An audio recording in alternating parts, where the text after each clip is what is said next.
સુરતના ચોક બજાર વિસ્તારમાં પાનના ગલ્લામાં મહિલાનું ધ્યાન ભટકાવી મોબાઈલની ચોરી કરવામાં આવી હતી, જો કે આ સમગ્ર ઘટના સીસીટીવી કેમેરામાં કેદ થઈ ગઈ હતી। સુરતના ચોક બજાર પોલીસ મથક હદ વિસ્તારમાં આવેલા કોઝવે પાસે મોબાઈલ ચોર અને મોબાઈલ સ્નેચરનો આતંક વધી રહ્યો છે। રાત્રિ દરમિયાન ગરમીના માહોલમાં ચાલવા નીકળતા રાહદારીઓના મોબાઈલ સ્નેચિંગની અનેક ઘટનાઓ ભૂતકાળમાં સામે આવી છે, તો મોબાઈલ સ્નેચિંગની ઘટનાઓથી અહીંના સ્થાનિકો પણ પરેશાન થઈ ગયા છે। તો બીજી તરફ મળતી માહિતી મુજબ સુરતના કોઝવે ખાતે આવેલા પાનના ગલ્લામાંથી મોબાઈલ ફોનની ચોરી થઈ હતી।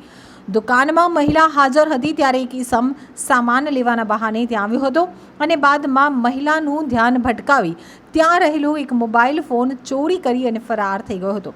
તો બીજી તરફ ત્યાં લાગેલા સીસીટીવી ફૂટેજ તપાસતા યુવક મોબાઈલ ફોનની ચોરી કરતા નજરે ચડ્યો હતો, જેથી આ સમગ્ર મામલે ચોક બજાર પોલીસ મથકમાં રેખાબેન સત્તાણીએ ફરિયાદ નોંધાવી અરજી કરી છે।